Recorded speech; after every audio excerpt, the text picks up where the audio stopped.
Welcome to About Place, the online journal of the Black Earth Institute. And this issue is Shaping Destiny. Quite a unusual title for us writers, uh, and the challenge to do that, or whether or not we can, or how we can do that. I'd like to introduce Michael McDermott, the founder and director of the Black Earth Institute. Michael? I just want to say hello and thank you. Um, the Black Earth Institute was 20 years now, co-founded by myself and Patricia Monahan. And I think we stumbled around and figuring that art uh, should serve causes of spirit and earth and society, and found wonderful people, throughout those 20 years that served as fellows. And one of the things they did was to edit a journal, issue of the journal. And journal's been, I think, pretty successful and pretty important. Uh, People have responded to things that have been shaped by the editors, and I'm very grateful. And on this issue, uh, Jacqueline and Pam and Anne and Richard uh, played a great role and taken on the issue midway. So I thank everybody. Okay. The issue itself was broken down into three sections: before, during, and after the election. So it was kind of a moving target for us editors as we received pieces, where to place them, whether they were in the real time or prophetic after. And so I think it worked out pretty well, and I'm happy with the way things did. So we're going to start the reading with Catherine Pierce. She's the poet laureate of Mississippi and the author of 4 books of poems, most recently Danger Days from Saturnalia, 2020. She's a recipient of fellowships from the National Endowment for the Arts and the Academy of American Poets, and she teaches at Mississippi State. Welcome, Catherine. Thank you so much. Hi, everybody. I'm really glad to be here and to be part of this reading tonight and to be part of this important issue. And it's an honor to be here with all of these writers tonight. So thank you for inviting me on. I'll just share my 2 poems that were included in this issue of About Place. The first one is called Change. And this comes from my new manuscript, which will be out in a year, from Saturnalia. And in that manuscript, I'm playing a lot with ideas of beastliness, what it means to be a beast, what it means to be an animal or a monster. And so I think you'll hear that coming out in this poem. Change. Some nights I wish my rage could lupinize me, my jaw stretched and menacing, my teeth so fierce, I'd no longer care about the small and tedious details of how humans try or don't to keep one another alive. I could run on wrath, eyes incandescent and unignorable. I could rip apart any soft, thoughtless thing. I am so tired of manners. I've been manacled too long to caution. This country is a terrible animal, snuffling foolishly through gardens, uprooting anything the farmers have carefully sown. Soon we'll have no crops to make it through winter.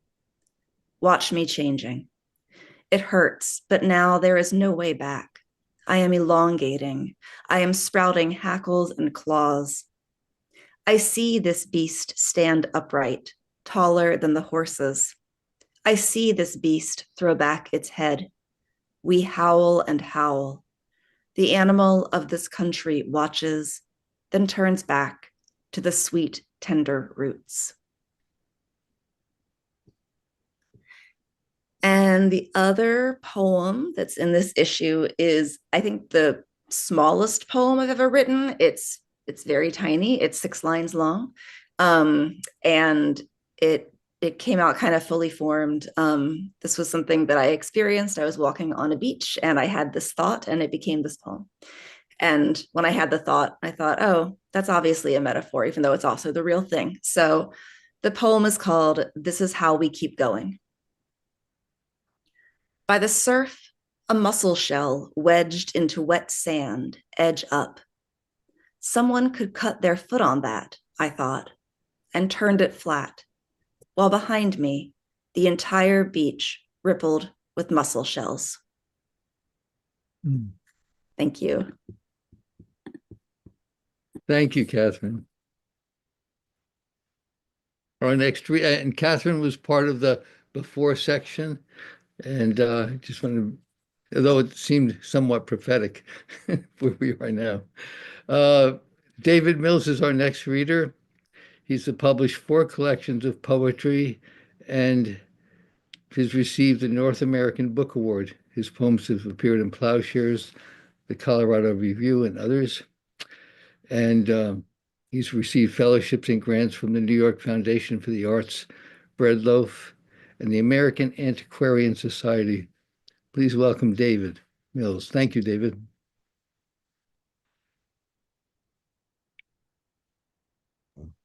Thank you, sir. Just quickly, with obviously what we were experiencing yesterday, and they're going to get rid of DEI. So, little plug.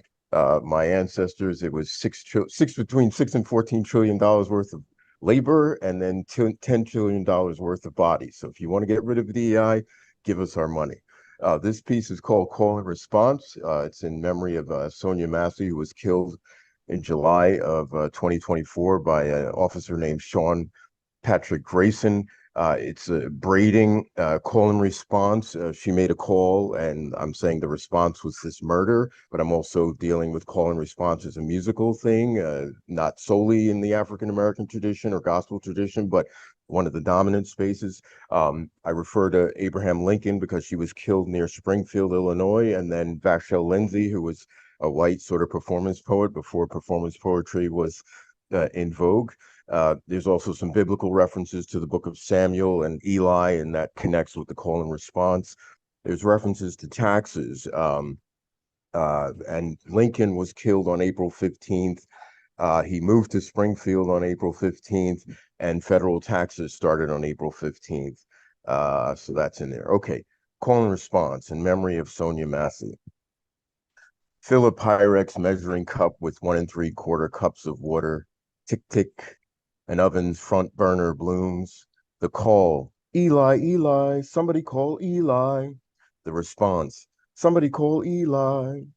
Pour a cup of quick oats into the cup, and from the lip of that Pyrex, Springfield, Illinois, mental Illinois, Springfield illness, mental illness. Who suffers from it? Sonia lived in the grown land of Lincoln and Lindsay. Dialed 2 numbers, one she repeated, in what had been the land of blab and pay schools, what had been the soil of circuit riders and stovepipe hats, what had been the soil of rail splitters and catch wrestlers, what had been the land of ring fingers and hung shingles for Abraham. Sonia's mind was a storefront church, Mother AME Zion. That night, her pupils, 2 blurry pulpits that swore they spotted a prowler. Sonia's mind, a great getting up, a morning, a fare thee well, well, well. Sonia's body, a narrow basement where her children attended Sunday school. Yes, Jesus loves we. That day's lesson, 1 Samuel, chapter 17. Sonia, I mean David and Goliath. In Ephraim's hill country, Elkanah had 2 wives. Her womb closed, Hannah was barren. Lord of hosts, she weeps, not eats, in Shiloh. She drinks, not drunk, in Shiloh. Eli watched her mouth, her lips brown personalities, and said, Go in peace, maidservant, your affliction is pinched. First chapter of the first book of Samuel, last draft. The call, hand clapping. Eli, Eli, somebody call Eli. The response, toe tapping. Somebody call Eli. After the water has rumbled, knuckled, and reached a boiling point, pour the cooked oats in a bowl, add nutmeg, bran, stevia, let cool 20 minutes, Seek spoon. 4:15, 4:15, 4:15. Leave us be. Honest Abe put down stakes in Springfield, April 15th, 1837. Died in a crouch rooming house in the rain with a DC theater in his 7:20 a.m. hairline, never knowing he'd grace the stage because Booth was an actor executing his blocking on Abe's skull, bullet opening a red window behind Lincoln's right eye, April 15th, 1865. Federal taxes started to come due April 15th in 1955. Step 11, refund or amount you owe. Step 40, if you have an amount on line 32, add lines 32 and 35. If you have an amount on line 31 and the amount is less than 35, subtract line 31 from line 35. Sonia, this is the amount you owe. Your life, or $9,488. Whichever is cheaper, see instructions. Illinois illness, highest state and local tax in the nation. 15% of her household income due on April 15th. 15% of her household income entered her home where pea green curtains shimmied. 15% of her household income had a badge. 15% of her household income covered 10% of his take-home pay. 6 of that 15% paid for the Glock wheezing on his hip in 8-hour shifts. 3 out of her $9,500 underwrote each of his hollow points. In PJs and a sheer house coat, Massey leafed through a stack of papers, her orange purse, asked for her Bible, a book with 60 others within it. What's in a surname, sir? Grayson, son of the gray-haired one, son of the steward bailiff, son of the reeve, enforcer, village executioner, a Graves son. Stove check. Don't need a fire while we're here. Don't need to fire while you're there. She picked up a pot of boiling water. 15% of her household income helped Grayson draw his weapon. I rebuke you in the name of Jesus. Barrel of a gun, a horizontal lynch rope. I rebuke you in the name of Jesus. Barrel of a gun, a horizontal hanging. Her body and her sorry crouched behind her cluttered kitchen counter. A house divided against itself cannot cook. Her call, she'd punched 3 numbers. His response, he squeezed 3 rounds. He could have lowered the temperature in that living situation room like a pot boiling on a stove. He could have turned his burner down. He could have stayed on his side of the island instead of turning a calm conversation into a pond of mama blood. Nearby Lick Creek is a catfish swole up with itself. He could have split that deadly second into peaceful pieces. Centuries and sorrow echo in the veins. And let me interrupt. She had a relative who was murdered in a riot in Springfield in 1908, and they both died in the same hospital. So this is what this slips into. William Donegan, cobbler, conductor, Underground Railroad, bearded like Honest Abe, whom he'd once befriended. His Springfield neighborhood, all white, including his wife, whose across the Atlantic blood was plumped by 9 pints of Guinness and Jägermeister. Well known and well healed, his significant other's other blood didn't help. Blind Donovan became a white riot's gagging dark target. They slit his throat like an envelope. Out spilled an 80-year-old red letter, a clothesline still weighted down by the echo of wet laundry, wrapped around his neck time after time after time, hung from a low tree, his feet, the soil rich, came to an understanding. He could sneak stand, breathe through the sinkhole in his windpipe. He made it to the next morning, dying in the Sisters of St. Francis's St. John's Hospital. Over a century later, after a white one-man riot, Sonia too succumbed at St. John's. Could a pillow swim over a century? Could her body have wandered to Donegan's bed? Her spirit pawing for a relative her mind had never met. Her spirit knowing Donegan's last breath was gasping, curled at the foot of her death's bed. 1:20 a.m. Sonia gave up her ghost. The exact time of my first earth cry, Mama say, but no, I bloom the human on Eastern Standard Time. Massey died in Central. Grayson the reason. Murderer, murder her. Central Time, not Center Mass. Headshot, black and white photo actors use to get work. Wilkes Booth, 8.5 by 11. Headshot, a bullet sheriffs use for human Charleston chew, to snap chocolate, to shatter a dreamer's pink nougat. Sonia's mind had been interpreted, but shouldn't Grayson have been diagnosed before afflicting her with his trigger sickness? Call, Skywalker. May the deadly force not be with you, Obi-Wan Kenobi.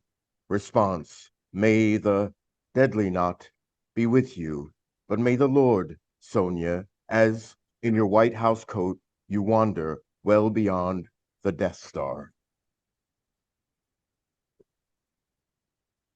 Thank you.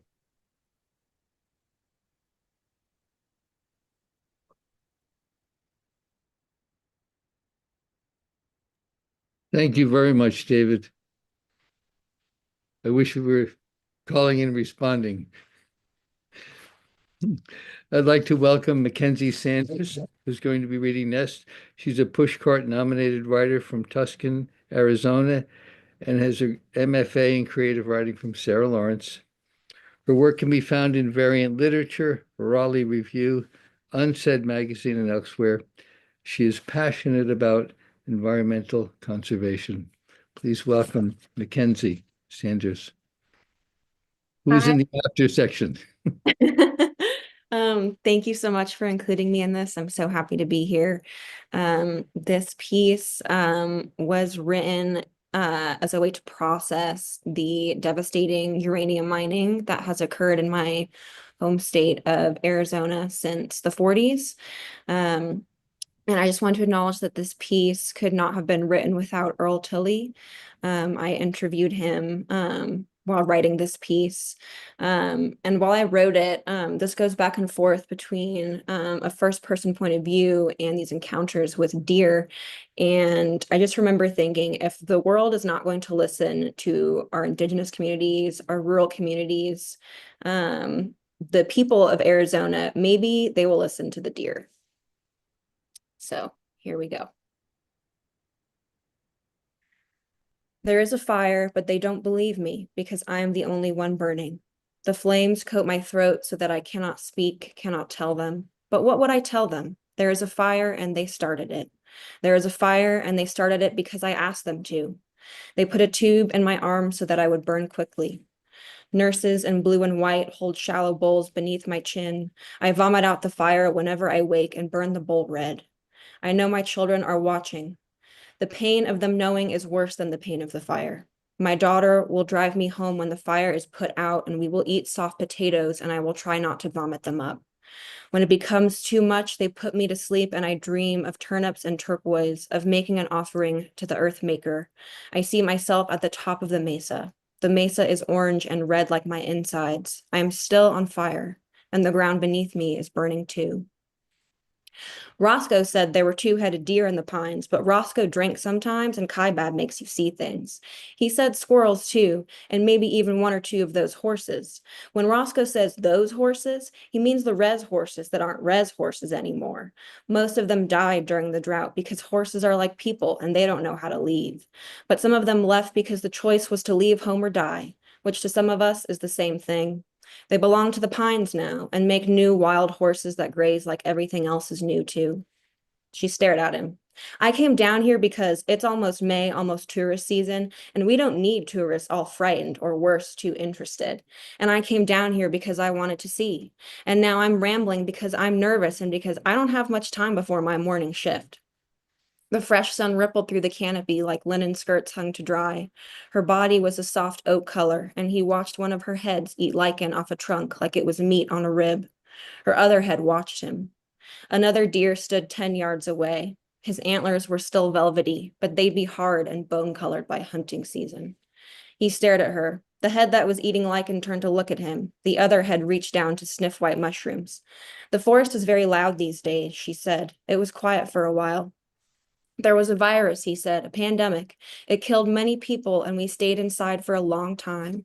Now people are anxious to get outside again. That is not what I'm talking about. I know it's not, he said. He rubbed his white apron anxiously. What do you do? Like for work? Okay. I work at one of the lodges in Tusayan. I'm just a server, bring people their food, tell them the eggs are very nicely yolked this morning, refill their water. Your water is from the aquifer. Both of her heads turned to look at him. Yeah, I mean, all water here goes into and comes out of the Colorado River. Her head stared at him. Her eyes were the soft wicks of lighted candles. Right now it's early, just the old couples, the first of the season. They don't like to be around all the children. They like it calm. They like that donkeys carry their bags into the canyon. They like that we carry their bags into the canyon. They'll go home with pictures for their families. They say shit like, "Isn't it amazing? We have to go home, but you get to stay here." Yes, one of her heads said. The other chewed on white mushrooms. We stay here. There are others now. We burn together. They ask me, "Can I say a prayer for you?" And I say yes. They bring their lucky rabbit's foot, their four-leaf clover, their cross, coin, and horseshoe. Pack it all in, we say to each other. Pack it all in. My hair is gone and I have no stomach left. I have given it to my daughter, whose belly grows each day. You will be a great grandfather, she says. I am a great wood-burning stove. Turn my arms into pinion and let them be kindling. She walked the perimeter fence, using the moon as a spotlight, carrying a duffel bag. She had parked further back on a dirt service road so as not to cast more light. The fence glowed in the dark, a hollow silver that reflected onto the trees. She kept the trees on her left shoulder as she paced. They shook softly in the wind and sounded like rain on window panes. She paced the entire perimeter in the dark and then began the circle again until her companion soundlessly joined her. She looked down and saw 6 glowing eyes. I was waiting for one of you, she said.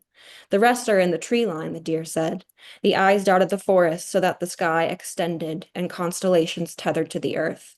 I don't suppose you have a cigarette, she said. No, said the deer. I ate a cigarette butt once. It was terrible. That does sound terrible, she said. Why didn't you come during the day? The deer said, like the others. I'm not supposed to be here, she said. She heaved her duffel bag down and opened it to retrieve bolt cutters. Apparently neither are we, said the deer. She laughed as she cut through the padlock and opened the fence. I'm from Blue Gap, she said, but I live in Utah now, for school. I'm studying to be a hydrologist. Our horses are from Blue Gap. My family has lived in Blue Gap for as long as my aunties can remember. The two of them walked to the translucent pool. Its milk-white color in the dark created a sheet of soft light, and they could see each other. The fawn still had her spots, and her body was the color of creamed coffee. Why have you come here? The fawn tilted one of her heads at the woman. The other lapped water from the pool. A third head rested against its back and slept. She removed a probe and a bottle of water from her bag. My grandfather was a miner in the 40s, in a mine just like this one. He did it so that he could send my mother to school. He was not one for modernization. He couldn't speak English, but he wanted my mother to have the choice. She made a choice, and I made another one. The second head stopped drinking and looked at her. They built rigs like this all over the res, hundreds of them. They let my grandfather take home scrap metal and wood to build fences for our sheep. He thought they were being fair, even generous maybe. Then our sheep started dying. She paused. Or coming out like you. You wanted to see if we were like your sheep? No, I wanted to see if they learned anything since killing him. She scooped water into the bottle. The first head began to drink.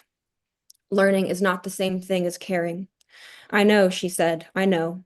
She placed the water into a small cooler in her duffel.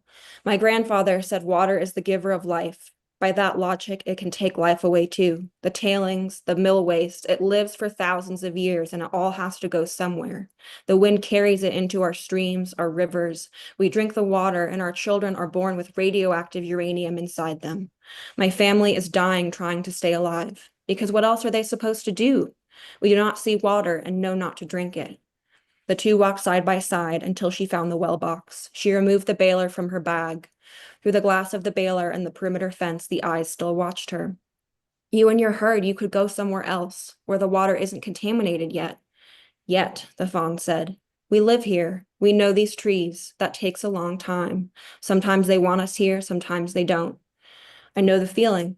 It is very loud here, the fawn said, twitching her pairs of ears. And it is very quiet in Blue Gap.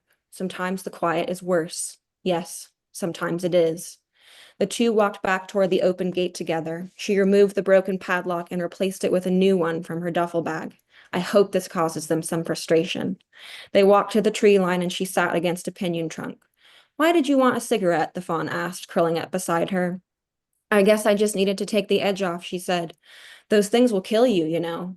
She leaned her head back and smiled and felt the gentle breath of the deer of Kaibab behind her. Yes, I know. My daughter says they will clean the mines. They will take it all away. But where is a way? Show me where a way is. If you say it's all on this paper, it's all cleaned up, we will trust you. That's the way we dealt. A handshake is as good as a contract. Wood is wood. A shovel is a shovel. A rake is a rake. They let us build our homes and schools with poison tools. There are no more streams. There are no more frogs. They don't want to give us money now, but they've given us a use for it. When my clan members died and they told our people this land is contaminated, that we have to move away, I understood. But how could I abandon Mother Earth and Father Sky and go to a place that is foreign to me and my spirit?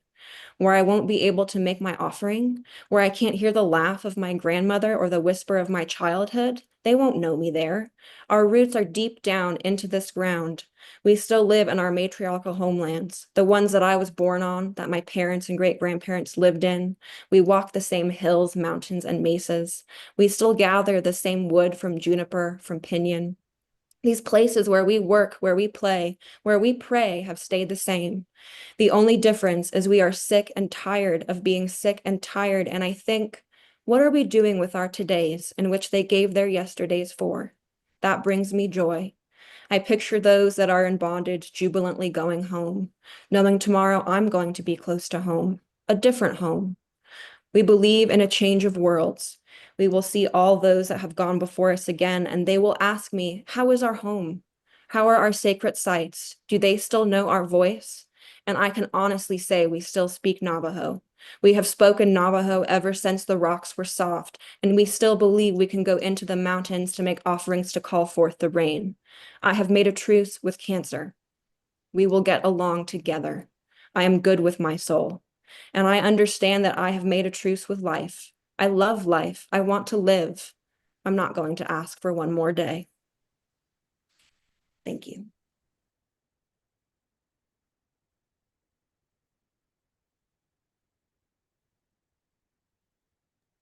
Thank you very much, Mackenzie.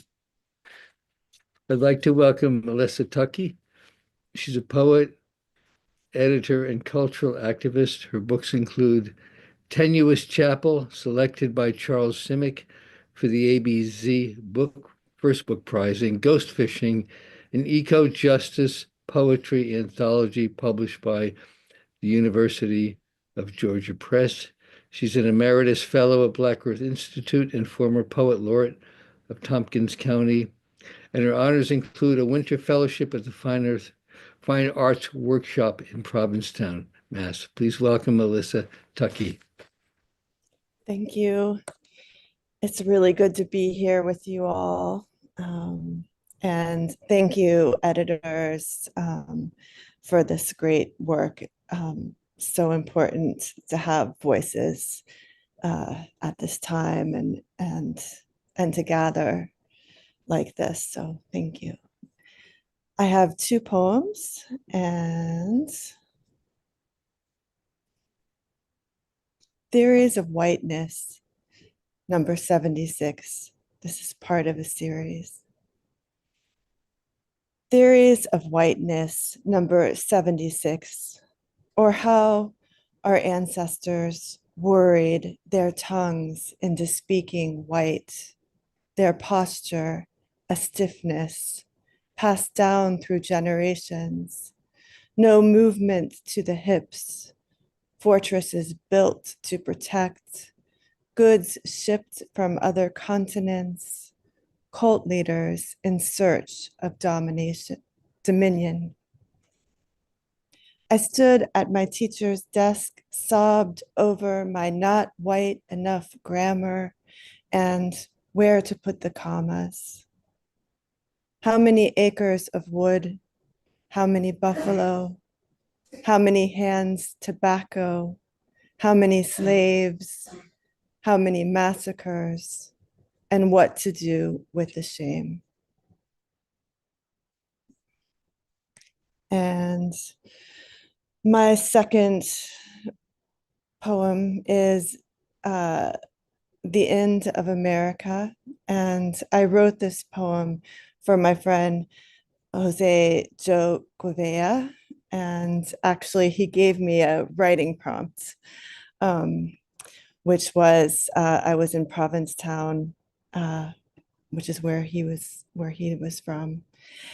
And we were standing out, looking out over the ocean. And he said, "You should write a poem and title it The End of America and set it here." And so it took me a while, and I didn't get this finished till after Joe passed away. So it's also an elegy. The End of America. It begins right, it ends right where it begins. Drunks fall to sleep like winter seals, while cormorants drag the sea. The morning of your death, I walk to the pond's edge where toads hold their yearly orgy. One toad holds the other underwater. An omen, perhaps? On the highway home, toads sing for one another in the pond below, migrate toward concrete barriers that will not let them cross. We're just like them, Joe. We stay our narrow course, divided from one another, lucky if we don't get run over on our way to something sweet. The end of America begins here, right where we began, and it doesn't really matter if that ship is coming in or leaving. We carry every trauma, every blessed seed. Thank you. Here's to new beginnings. Yeah. Thank you, Melissa. Thank you very much.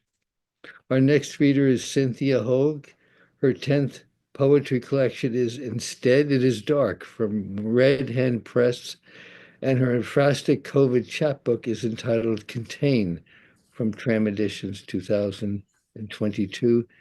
She served as the second director of the Stadler Center for Poetry at Bucknell University from 1995 to 2003, and she was trained in conflict resolution with the Mennonites. Among her honors are a Fulbright Fellowship to Iceland and 2 NEA fellowships and the Harold Morton Landon Translation Award from the Academy of American Poets. Please welcome Cynthia. Thank you. I'm so glad to be here at this auspicious and scary time. Thank you so much to the editors. I'm going to read one poem. It is in resistance to the revision of history that we're witnessing at this moment, although it revises history as a fable. Fable for the protection of the Republic. Paisy Stevens.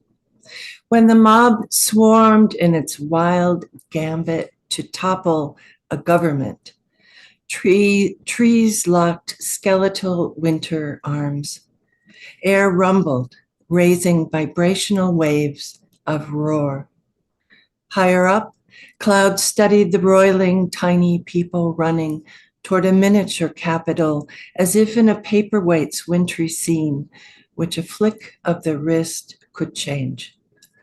Then down through the branches, down the boughs would snow fall, covering the small men with beards and sticks and bombs like flutes and dreams of massacre. The air beings, the trees and clouds startled by the fury below, took care to infuse the surroundings with the season's freshness of brisk pine. And I too, the Lady Republic, noticed. Thus I shook the glass dome they careened around in until they were quiet. I made them all over as snowmen with winter minds, so nothing themselves, they believed nothing that was not there, nothing but whiteness everywhere, vanishing as it melted. Thank you.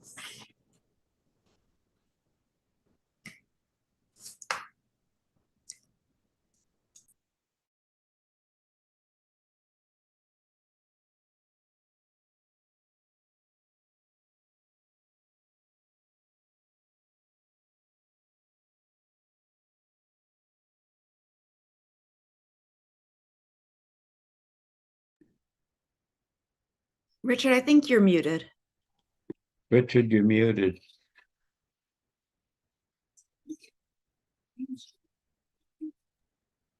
There you go. All right, sorry there. Flavian, you get another introduction or a second one. Our final reader is Flavian Mark Lupinetti, an award-winning poet, fiction writer, and cardiac surgeon. He has received his MFA from the Vermont College of Fine Arts. His poems and stories have appeared in Bellevue, Literary Review, Cutthroat, December, and Red Driver. His chapbook, The Pronunciation Part, will be published by the Poetry Box in 2025. He lives in New Mexico. Please welcome Flavian Mark Minetti. Thank you, Richard. I usually recite this with my backup vocalist from the Chicago School of Economics chorale, but they were called to Washington to work on raising tariffs and buying Greenland. So this will be a rare solo performance of the Gilbert and Sullivan 1% Blues. We are the leading exponents of economic polity, reviewing recent figures on financial inequality. Suppressing past impressions ties our process in a knot. Our theories decree a rising sea must elevate every yacht. Thus our consternation at these data disconcerting. The evidence weighs heavily that certain folks are hurting. Let us contemplate sincerely. We don't mean this as a joke.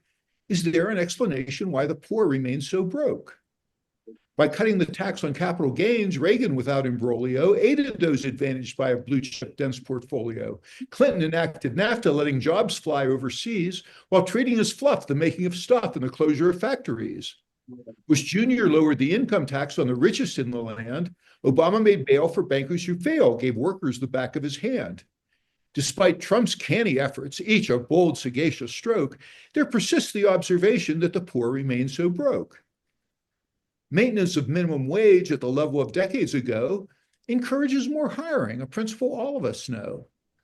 Companies changing citizenship as easy as changing a brand is a rational evolution by the market's invisible hand. Yet adding up the numbers shows we've reached a pretty pass, the declining health of financial wealth among the middle class. Make the mask, please, for government cheese, a trick that needs mirrors and smoke. Maybe it takes a magician to know why the poor remain so broke. Joe Biden's foreign policy is something to adore. We secretly turn Keynesian when it comes to making war. We have another secret you'd be ill-advised to mock. No matter what they say, we're going back into Iraq. It costs $1 million for every missile tomahawk. To hell with writing poetry. Invest in Raytheon stock. If they can't follow this advice for dividends galore, perhaps it is the poor's own fault that they remain so poor. With each and every failure parsing data economics as a specialty is proving rather comical. Our hypotheses rejected, our conjectures rife with rot. Economics, say the skeptics, as a discipline is shot. For being wrong a time or two, we need make no apology, yet our theses prove as useful as if guided by astrology. We simply can't buy this, hence we must contrive to cloak the fact we simply cannot fathom why the poor remain so broke. We'll corral these nasty numbers and we'll hide them with a bedsheet. We'll manipulate the columns and fudge figures on our spreadsheet. Not until it all can tally will we let ourselves relax. Modern macroeconomics calls for management of facts. Our revised results reveal that the poor have no regrets. Some have cars and some have phones and some have TV sets. Let us give one last conclusion ere we scurry out the door. The reason why the poor stay broke? They're broke because they're poor. Thank you.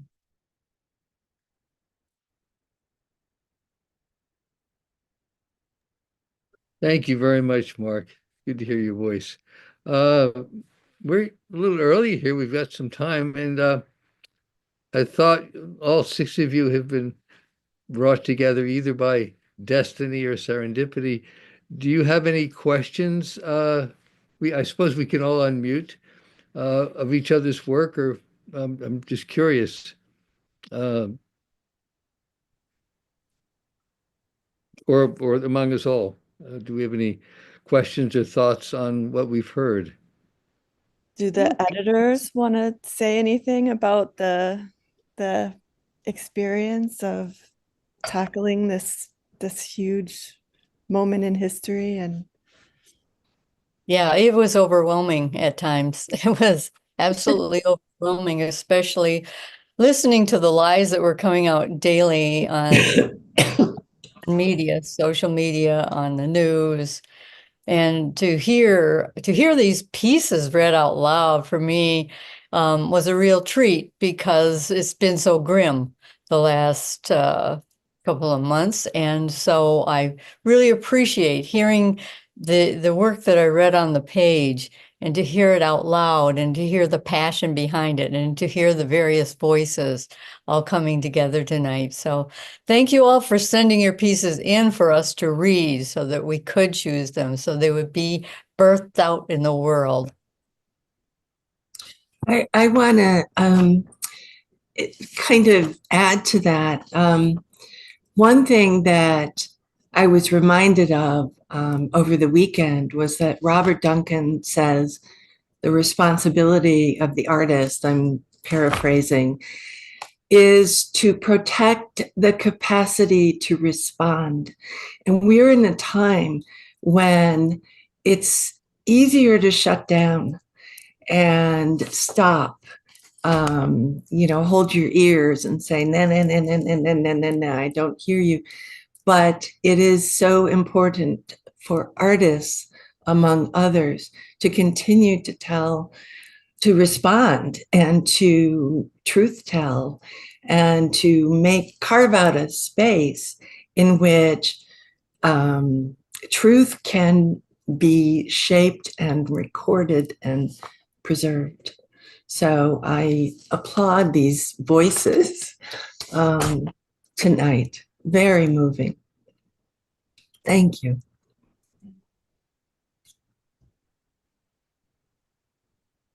Yeah, I read something kind of cool on Facebook today. As you guys know, Rebecca Solnit writes all the time. And she was quoting somebody else, I don't remember who today, who said, you don't have to think that you have to solve everything all at once, and you don't have to fix the whole thing all at once, and you can't. But it's like every day, do some little thing that feels good and that feels helpful. And you'll know what it is. It's like it might be just simply being kind to somebody, or donating some money to World Central Kitchen, for instance, or for instance, or going out of your way to help somebody, going out of your way to write a letter, make a phone call, whatever. And it's like you can't carry the whole load, but you can, um, um, put your shoulder to the wheel one way or another.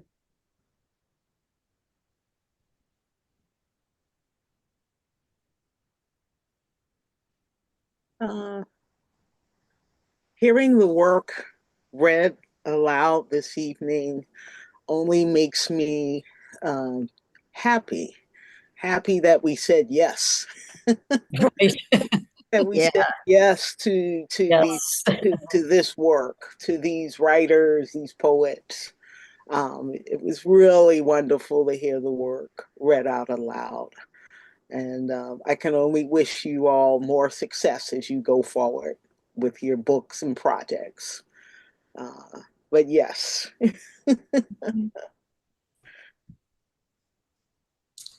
It's so generous. I'm sorry. Who did I interrupt? It's so generous to do this editorial work to gather to make a special issue. And I've just honored that the heavy lifting that you've been doing. I've done it myself. I know it's hard. It's wrenching to choose among the many good works that you get. So Take a look at the call for submissions that's out now.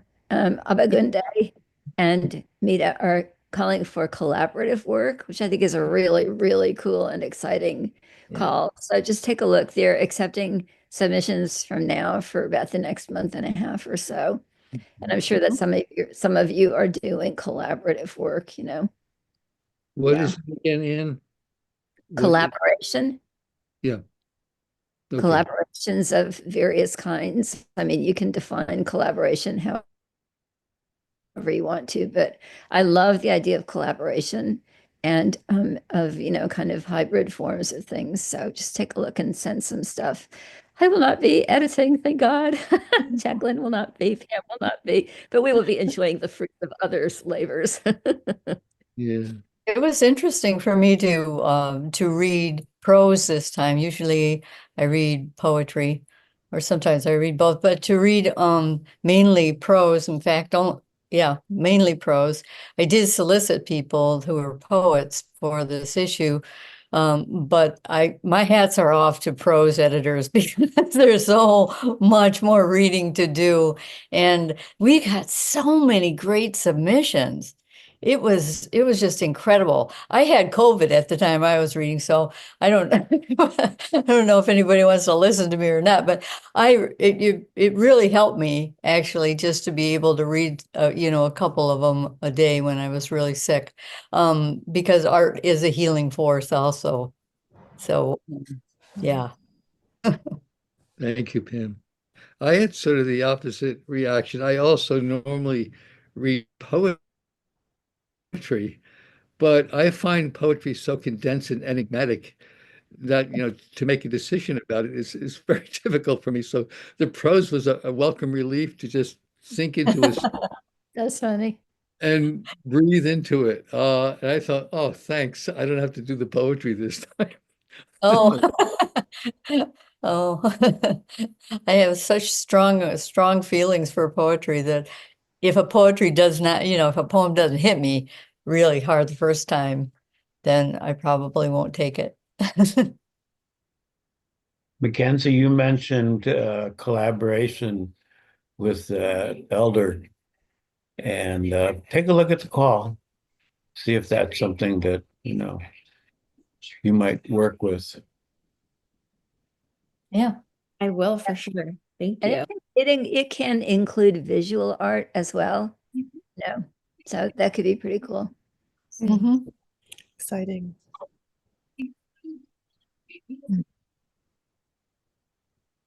Mackenzie, I'm curious. Are we gonna get a collection of short stories? What's on the back burner, the Right. side burner, or the front burner?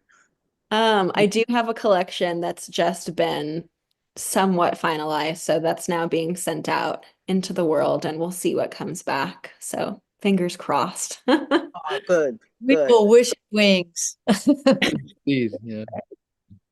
And David, what do you have coming? You have anything coming up? You're You're mute. muted.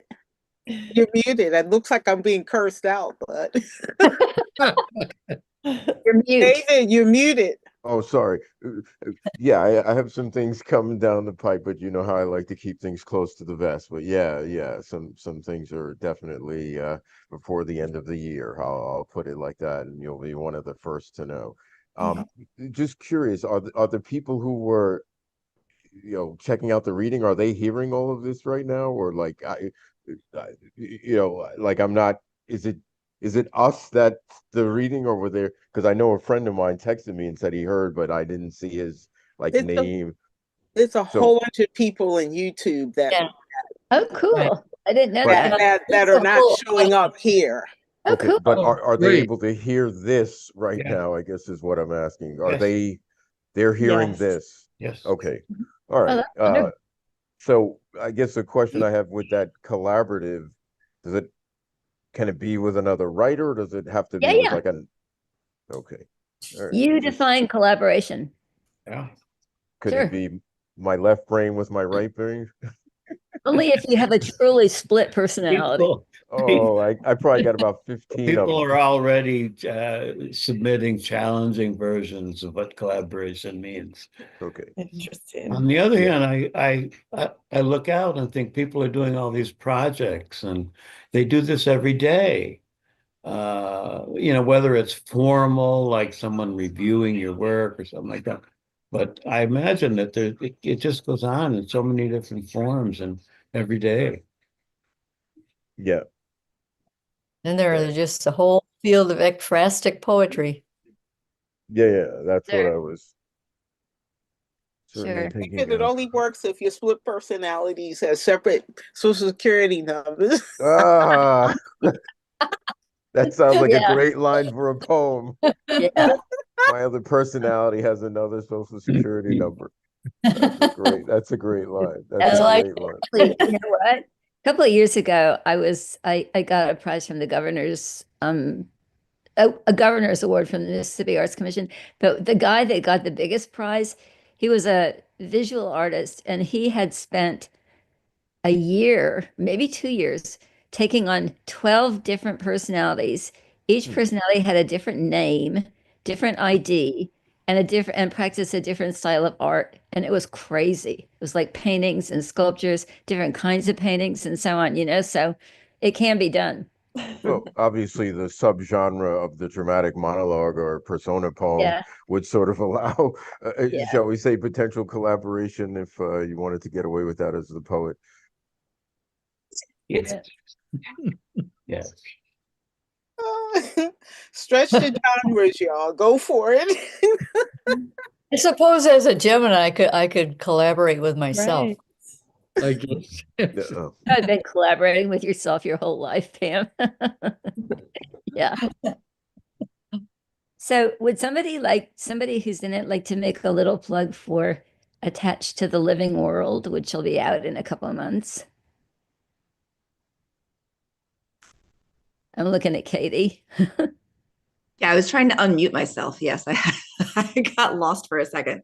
Yeah, absolutely. I mean, Anne, you can probably say more about it than I can as you're the editor, but this is the second volume, right, of the eco poetry anthology, which is, the first volume of it was incredible. And so there's a second volume coming out soon. And I think it's going to be amazing. And I think especially important given what we're up against right now in terms of climate and the withdrawal from the Paris Agreement and all of that. So I think, not that it's ever not important, but I think it's going to take on, if possible, even more weight in the coming months. So I'm thrilled to be part of it, and I'm really excited to just get to read it and have it in the world. So yeah, Anne, do you want to say anything else about it? I'm so excited about It's it. poems written or published since 2010 by poets who are not in volume one. So, and like Jacqueline's in it, Katie's in it, lots of other people. I was just looking through it today because I had to make a list of some poems for a certain reason. And it is wild. It's so diverse. The voices are so diverse. All kinds of, experimental poetry as well as kind of straightforward lyric poetry, straightforward free verse. So it should be out. It's supposed to be out by AWP. And please, when it comes out, it's from Trinity University Press. And the cover is really, really beautiful. It's a trip.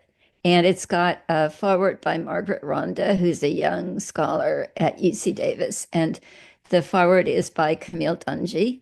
And I did this with Laura Gray Street, my partner in crime.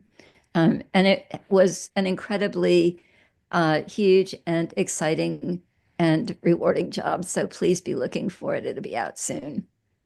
It's great to use for classrooms. It's great to give to all your relatives for Christmas, plaster your room with it. It's really a wonderful book. I used the first one so many times in so many classes. I love that anthology, Anne, and Thank you so much for doing that. I want to put a plug in for a collaboration I'm doing with Black Earth Institute through Cutthroat, and we are publishing our 20th anniversary issue, which is a double issue called Taking Liberties. Writers respond to war and its consequences, to recent Supreme Court decisions, and the election. So it's pretty broad, but we have a lot of really fine writers in it. And so thank you, Michael, and thank you, Black Earth Institute, for working with Cutthroat on so many projects. And this one, I think, is going to be a very, very important anthology. Good.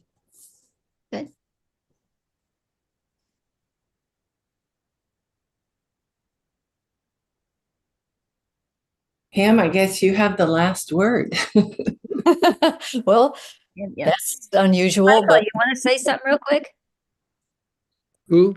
You, Michael. Michael. Yeah. Michael is Mhm. unmute. Unmute. unmute, Michael.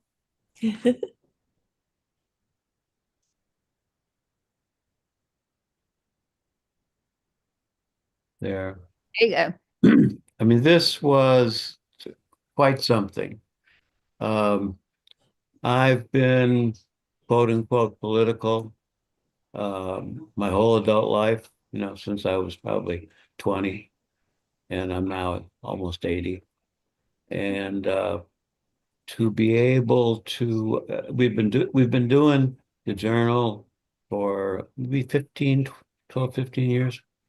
And to take this on in such a directed fashion, the election's coming.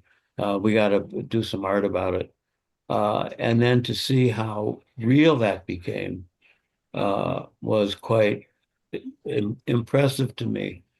And we ask in these last 2 days, what now? What can we do? What can we do? What can we do?